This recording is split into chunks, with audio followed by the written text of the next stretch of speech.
Hola chicos, ¿cómo están?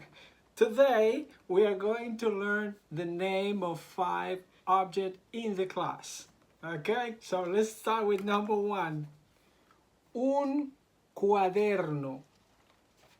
Un cuaderno.